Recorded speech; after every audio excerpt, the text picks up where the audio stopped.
Assalamualaikum warahmatullahi wabarakatuh. Alhamdulillah, pada kesempatan kali ini kita masih diberikan waktu dan kesehatan untuk mengikuti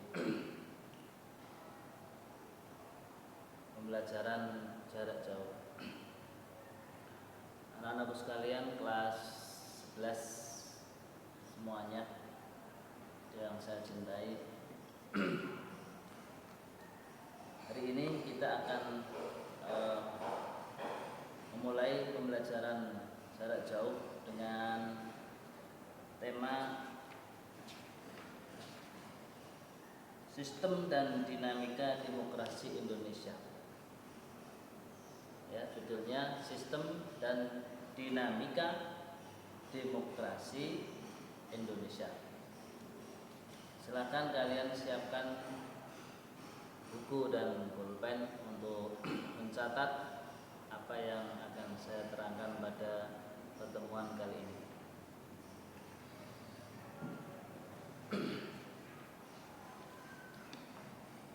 Pada hakikatnya demokrasi ini sudah ada sejak zaman dahulu. Sejak zaman sebelum abad kelima sebelum Masehi. Jadi demokrasi itu sudah ada sejak zaman dahulu.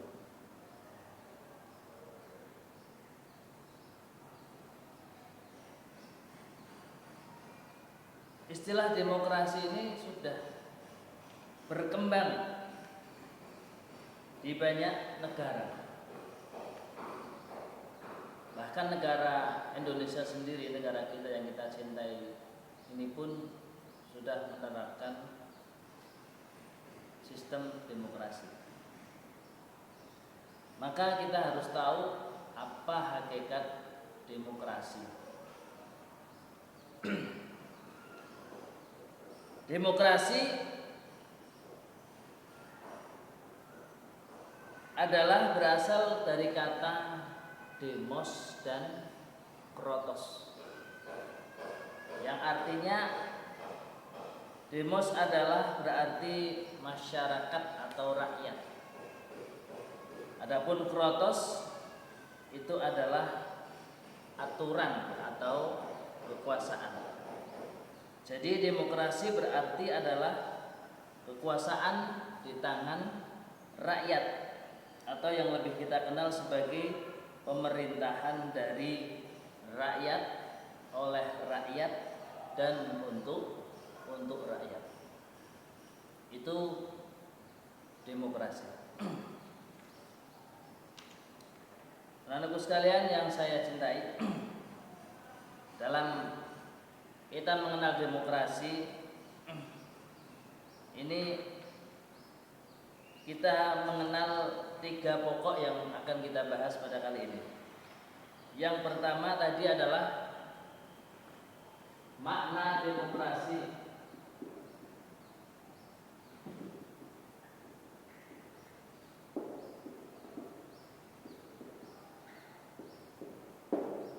Ya, makna hakikat demokrasi. Yang kedua adalah klasifikasi demokrasi. Yang tadi apa? Makna hakikat demokrasi. Yang kedua, klasifikasi demokrasi. Kemudian yang ketiga, ciri-ciri dan prinsip demokrasi. Itu kita pembahasan 3 saja dulu, ya. Jadi yang pertama makna hakikat demokrasi, kemudian klasifikasi demokrasi, dan ciri-ciri dan prinsip demokrasi. Cobalah kalian tulis, ya. Kalian perhatikan terangan pada kesempatan kali ini. Banyak sekali Yang pertama adalah makna demokrasi yang tadi sudah saya sampaikan. Ini menurut pendapat berbagai macam pakar. Yang pertama menurut Abraham Lincoln, ya, itu adalah demokrasi adalah pemerintahan dari rakyat, oleh rakyat dan untuk rakyat. Ini menurut Abraham Lincoln. Kemudian yang kedua itu menurut Philip Smeaton. Ini adalah merupakan suatu sistem pemerintahan di mana pemerintah dimintai tanggung jawab atas tindakan-tindakan mereka di wilayah publik oleh warga negara yang bertindak secara tidak langsung melalui kompetisi dan kerjasama dengan para wakil mereka yang telah terpilih. Kemudian yang ketiga, ini menurut Ensiklopedia Populer Politik Pembangunan Pancasila, demokrasi adalah suatu pola pemerintahan di mana kekuasaan untuk memerintah berasal dari mereka yang diperintah. Kalau tidak diperintah, tidak boleh ikut dalam sebuah kekuasaan. Yang nomor 4, menurut Henry Mayo, sistem politik demokrasi adalah sistem yang menunjukkan bahwa kebijakan umum ditentukan atas dasar mayoritas dan wakil-wakil yang diawasi secara efektif oleh rakyat dalam pemilihan-pemilihan berkala yang didasarkan atas prinsip kesamaan politik dan diselenggarakan dalam suasana terjaminnya kebebasan politik. Itu menurut Henry Mayo. Yang kelima adalah menurut Solly Lewis. Maka Solly Lewis mengatakan demokrasi adalah pemerintahan di mana kekuasaan negara terletak di tangan sejumlah besar dari rakyat dan menjalankan kekuasaan itu untuk kepentingan semua orang. Itu namanya demokrasi menurut Solly Lewis. Maka dari beberapa definisi menurut Abraham Lincoln, Philip Smeaton, kemudian menurut Ensiklopedia Populer Politik Pembangunan Pancasila, Henry Mayo, kemudian Solly Lewis, ini intinya adalah demokrasi itu adalah milik rakyat, ya. Ya, keberjalanan suatu negara ini yang menggerakkan adalah rakyat. Kemudian kita harus tahu di mana negara itu berjalan dengan demokrasi dengan beberapa hal. Kita akan tahu negara itu berjalan secara demokrasi dengan 3 hal saja. Yang pertama apa? Pemerintahan menjalankan kehendak dan kepentingan rakyat. Apa yang dijalankan pemerintah ini menjadi kepentingan rakyat. Entah urusan sosial, entah urusan keagamaan, entah urusan kebudayaan, semuanya lari kepada kepentingan rakyat secara umum. Itu ciri pertama proses demokrasi. Yang kedua, adanya pemisahan dan pembagian kekuasaan pemerintah. Dipisah pembagian eksekutif, legislatif, yudikatif, ya, presiden, MPR, DPR ini kekuasaannya sendiri-sendiri, dipisah-pisah. Tidak boleh semua diborong oleh presiden, semua diborong oleh DPR, semua diborong oleh MPR, tidak boleh. Maka harus terpisah-pisah. Itu ciri yang kedua. Jadi ada jobnya masing-masing. Yang nomor 3, cirinya berjalan proses demokrasi ini adalah adanya mekanisme tanggung jawab dari pemerintah. Jadi selama kita hidup di negara kita, khususnya Indonesia ini, sebenarnya hidup kita ini ditanggung oleh pemerintah, ya, tanggung jawab pemerintah. Jadi kita itu aslinya secara melihat ini itu orang Indonesia yang hidup di Indonesia, maka itu tanggung jawab pemerintah. Contoh, ketika ada seorang pasien di rumah sakit tidak diterima, entah itu karena sudah kebanyakan pasien ataupun karena tidak mampu membayar, ini adalah sebuah tanggung jawab oleh pemerintah. Maka pemerintah harus memberikan solusi bagaimana seorang pasien bisa ditangani. Ataupun ambil contoh lagi adalah seorang pekerja, buruh, ya. Satu ketika mereka di PHK oleh perusahaannya, entah dengan alasan apapun, ya, maka di PHK itulah menjadi tanggung jawab pemerintah. Ambil contoh lagi, anak-anak Indonesia yang tidak bisa sekolah, tidak bisa mengenyam pendidikan, ini juga apa? Tanggung jawab pemerintah, ya. Walaupun ini secara keluarga menjadi tanggung jawab orang tua, ini secara umum, secara negara adalah menjadi tanggung jawab pemerintah. Jangan sampai ada di Indonesia ini anak-anak yang tidak mengenyam pendidikan, entah itu pendidikan formal atau pendidikan non formal. Ini 3 ciri berjalannya demokrasi. Paham ya? Itu bisa dipahami anak-anakku sekalian yang saya cintai. Kita lanjut. Kemudian kriteria yang dapat digunakan untuk menentukan situasi demokrasi dalam kehidupan masyarakat suatu negara itu apa saja kriterianya? Ya, ini sebuah demokrasi yang sudah berjalan. Yang pertama kriterianya adalah satu kekuasaan. Sebuah negara pasti ada kekuasaan. Pemerintah yang demokratis erat kaitannya dengan pelaksanaan kekuasaan. Negara harus menghormati hak warganya dengan mendukung ikut berpartisipasi dalam kegiatan politik dan pemerintahan. Ini adalah kekuasaan. Ciri kriteria yang pertama. Kemudian yang kedua adalah keadilan. Dalam demokrasi harus dijalankan sebuah keadilan. Arti keadilannya adalah apa?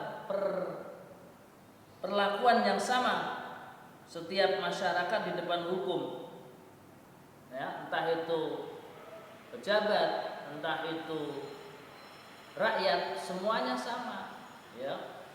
Bukan yang punya uang pasti menang, ya. Bukan yang nggak punya uang pasti kalah, tidak. Semua hukum sama di hadapan semua warga. Keadilan itu namanya, ya. Kemudian yang ketiga adalah kesejahteraan. Adanya kesempatan yang sama untuk menikmati hasil pembangunan dan penghidupan yang lain sesuai dengan kemanusiaan. Kesejahteraan ini juga menjadi prioritas dalam demokrasi. Tidak ada kesenjangan satu di antara yang lain. Kalau zaman sekarang kita lihat yang kaya makin kaya, yang miskin makin miskin. Karena pemerintah kurang bisa memberikan perhatian kepada rakyat kecil. Apalagi zaman sekarang, zaman corona, ya.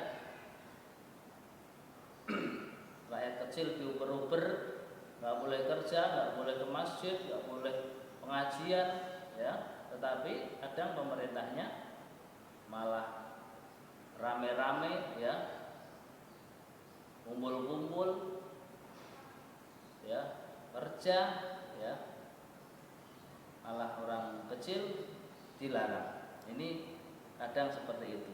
Semua harus sejahtera sebenarnya. Tidak boleh ada kesenjangan sosial, ya. Nah, kalau sebuah negara masih ada orang-orang yang tidak terpikirkan, masih terlantar, ada anak tidak terurusi gizinya, rumahnya tidak layak untuk dihuni, pendidikannya kurang, ini sebenarnya menjadi tanggung jawab besar oleh pemerintah. Maka jangan sampai sebuah negara demokrasi kok ada hal seperti itu. Maka demokrasi itu kalau ada hal seperti itu, masih ada kesenjangan sosial, masih ada kesenjangan pendidikan, masih ada menghuni rumah yang tidak layak, masih berjalan, maka disitulah negara belum maksimal dalam menjalankan demokrasi. Yang keempat, ini adalah peradaban. Peradaban ini adalah adanya kesempatan mengembangkan pendidikan, kreativitas, dan kebebasan dalam berkarya atau berinovasi. Ini peradaban. Dari zaman dahulu sampai sekarang pendidikan kita ini sudah berubah berbagai macam bentuk, ya. Kreativitas, ya, ataupun kebebasan dalam berkarya itu adalah sesuatu yang berjalan di dalam negara yang berdemokrasi. Kalau kalian bisa beraktivitas, berkreativitas, bebas silahkan, ya. Jangan malu dan jangan takut untuk mengeksplor kreativitas dan inovasi.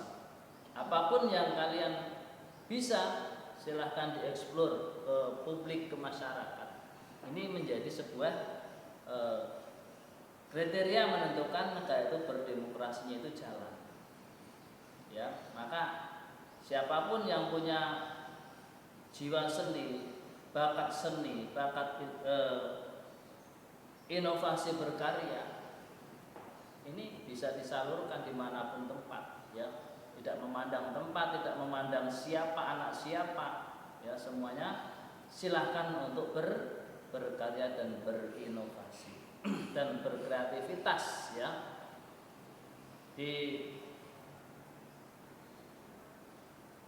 Disinilah bisanya proses demokrasi itu berjalan.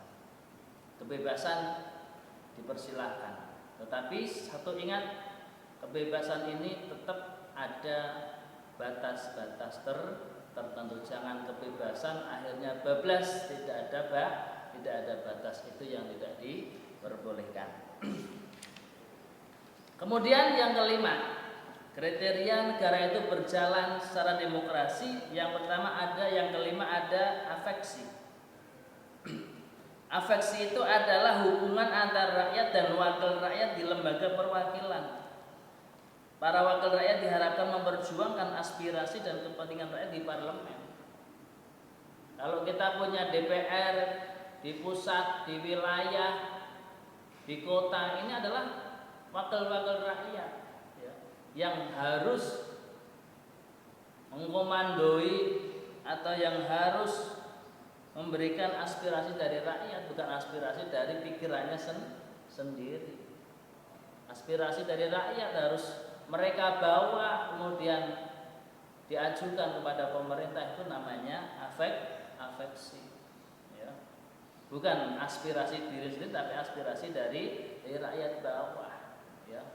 Yang di kota, yang di wilayah, yang di pusat, semua itu adalah wakil dari rakyat. Maka itu namanya DPR, ya, Dewan Perwakilan Rakyat. Kalau MPR, Majelis Permusyawaratan Rakyat. Itu yang nomor 5. Yang nomor 6 adalah keamanan. Nah, ini negara bisa berjalan, dikatakan demokrasi yang berjalan ini, keamanan negara telah terjamin, ya. Tidak ada rasa takut, tidak ada rasa cemas kalau orang itu di luaran. Tetapi kalau di luar masih ada rasa takut, cemas, nanti dibegal, nanti diculik, nanti dipalak dan lain sebagainya, ini negara belum maksimal dalam menjalankan demokrasi. Keamanan setiap warga ini harus ada, ya. Nah, di Indonesia ini masih banyak sekali hal-hal yang mengkhawatirkan, ya. Banyak orang takut, banyak orang cemas ketika keluar dari rumah mau kemana, ya. Ini kalau di kota kita masih aman, ya. Kalau di kota-kota besar lah ini banyak hal-hal yang terjadi dan mengakibatkan ketakutan atau kecemasan bagi warga. Itu kalau di kota-kota besar seperti Jakarta, Surabaya, ya, bahkan kota-kota yang di Jawa ataupun di luar Jawa. Ini keamanan. Maka ini juga prioritas dalam proses demokrasi. Yang ketujuh adalah kebebasan. Kebebasan apa? Kebebasan, kalau tadi peradaban itu urusannya dengan pendidikan, kreativitas dan inovasi. Tapi kalau yang ketujuhnya adalah kebebasan dalam berpikir, berbicara dan mengemukakan pendapat sesuai dengan aturan yang berlaku. Kalian semua boleh berbicara, boleh berpikir kritis, mengemukakan pendapat, tetapi tetap ada etika. Ya, bebas berbicara tapi tetap beretika. Ini adalah kebebasan. Jangan bebas tapi tidak ada batas, itu malah kebablasan. Itu yang tidak diperbolehkan. Silakan mau bicara apa, ya, mau berpendapat apa, ya. Kalau ada yang berpendapat seperti ini, ya tidak boleh dilarang, ya. Karena itu sebuah pendapat. Yang penting pendapat itu tidak menyudutkan salah satu orang, ya, tidak menyudutkan atau tidak menghina ataupun tidak mendiskreditkan, ya, tidak menghina, tidak menyudutkan dan tidak mendiskreditkan seseorang. Ini kalau sudah seperti itu, menghina, mendiskreditkan atau mencaci maki dan lain sebagainya, itu sudah masuk dalam sebuah pidana, itu menjadi bahaya. Jadi bicara itu harus kita ada aturan mainnya, tidak asal bicara walaupun bebas tetapi tetap ada aturan-aturan tertentu yang bisa menyelamatkan kita semua dari ucapan yang kita keluarkan. Anak-anakku sekalian yang saya cintai, kita lanjutkan, ya. Kalau yang belum memegang pulpen atau buku, silakan disiapkan buku dan pulpennya. Kemudian tadi dari kebebasan kita berpikir, maka cara menyampaikan pendapat ini juga dibagi menjadi dua. Demokrasi yang pertama, demokrasi secara langsung, dan demokrasi tidak langsung atau perwakilan.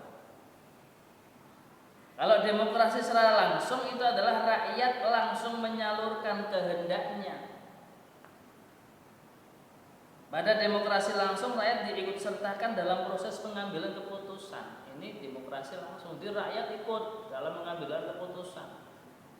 Ya, kalau di Indonesia tidak seperti ini, tidak demokrasi langsung. Walaupun demokrasi ditebar-tebarkan, tapi tidak demokrasi langsung.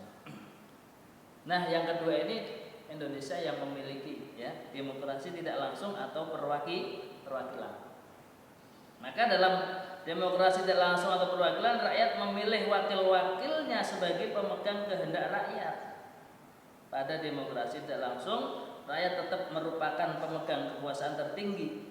Rakyat memilih wakilnya dalam pemilihan umum untuk membuat keputusan politik. Aspirasi rakyat disalurkan melalui wakil rakyat yang duduk di lembaga perwakilan rakyat. Nah, ini Indonesia yang menjalankan demokrasi tidak langsung ataupun demokrasi perwakilan. Itu cara menyampaikan pendapat. Jadi kalau kita mau menyampaikan pendapat kepada presiden, kepada menteri, ya lewat wakil rakyat. Ya, karena di sana sudah ada wakil-wakil kita. Paham ya? Jadi tidak bisa langsung ke presiden atau tidak langsung ke menteri atau tidak langsung ke Mahkamah Konstitusi atau Mahkamah Agung. Jadi lewatnya apa? Lewatnya perwakilan rakyat dulu. Itulah cara menyampaikan pendapat. Kemudian yang terakhir adalah ciri-ciri dan prinsip demokrasi. Jadi adalah hakikat makna demokrasi. Kemudian yang kedua adalah kriteria, ya. Yang kedua adalah klasifikasi demokrasi. Yang ketiga adalah ciri dan prinsip demokrasi. Dalam berdemokrasi ini, dalam hidup ini semua ada prinsip. Maka Henry Mayo dalam bukunya memberikan ciri-ciri demokrasi dari sejumlah nilai, ya. Yang pertama, ciri-cirinya adalah satu, menyelesaikan perselisihan dengan damai dan secara melembaga. Ini ciri-ciri dan prinsip demokrasi. Menyelesaikan perselisihan dengan damai dan secara melembaga. Apapun yang diperselisihkan ya lewat lembaga, lewat konstitusi, sehingga semua berjalan dengan tertib. Tidak asal saja, ya. Semua berjalan dengan tertib dan itu diatur oleh negara. Yang kedua, menjamin terselenggaranya perubahan secara damai dan suatu masyarakat yang sedang berubah. Kalau ada sebuah perubahan dengan damai, kalau mau ada sebuah perubahan harus dirubah dengan damai, bukan dengan pertengkaran ataupun bukan dengan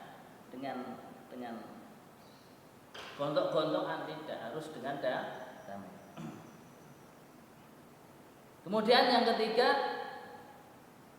menyelenggarakan pergantian pimpinan secara teratur, ya. Kalau Indonesia menyelenggarakan pergantian pimpinan dengan pemilu, ya, entah itu pemilu presiden, pemilu bupati ataupun gubernur atau wali kota, ya. Ini secara teratur, diatur sedemikian rupa, dari mulai pusat, wilayah, kemudian kota. Ini sudah berjalan sejak zaman dahulu di Indonesia. Bahkan saya dan kalian belum lahir sudah ada pemilu. Yang keempat, membatasi pemakaian kekerasan sampai minimum. Tidak ada kekerasan, ya. Apapun, seminim apapun kekerasan tidak boleh. Kemudian yang kelima, mengakui serta menganggap wajar adanya keanekaragaman dalam masyarakat. Apapun yang ada di Indonesia, keragaman yang ada di Indonesia ini dianggap suatu yang wajar, ya. Tetapi satu, ya, tidak menyimpang, ya, tidak menyesatkan. Kemudian yang keenam, menjamin tegaknya keadilan. Nah, ini keadilan ini selalu didengung-dengungkan. Maka kalau negara itu berprinsip demokrasi, maka keadilan harus ditegakkan tiap warga negara, entah itu rakyat jelata, entah itu pejabat tinggi negara, semua sama di depan hukum. Ya, itu menurut Henry B. Mayo, ya.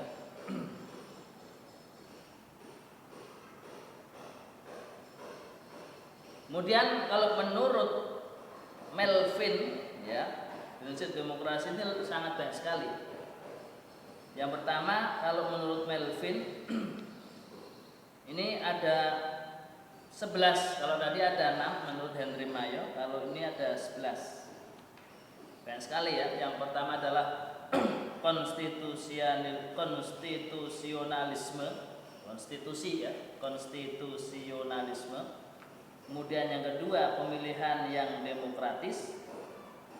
Kemudian yang ketiga, negara dan pemerintah daerah. Ya, negara dan pemerintah daerah. Kemudian yang keempat, pembuatan hukum. Yang kelima, peradilan yang independen. Yang keenam, kekuasaan presiden. Yang ketujuh, media yang bebas. Yang kedelapan, peran kelompok kepentingan, ya, kelompok atau LSM. Kemudian yang kesembilan, hak publik untuk tahu atau untuk mengerti atau untuk mengetahui. Itu ada yang kesembilan. Yang kesepuluh adalah melindungi hak-hak minoritas. Hak minoritas, negara Indonesia ini banyak yang minoritas, ya. Maka itu harus dilindungi. Kemudian yang 11, kontrol sipil terhadap militer. Nah, kita pun harus sebagai orang sipil harus bisa mengontrol militer seberapa jauh militer kita, ya, kekuatannya seberapa jauh, itu berhak mengontrol mereka yang menjadi militer itu menurut Melvin.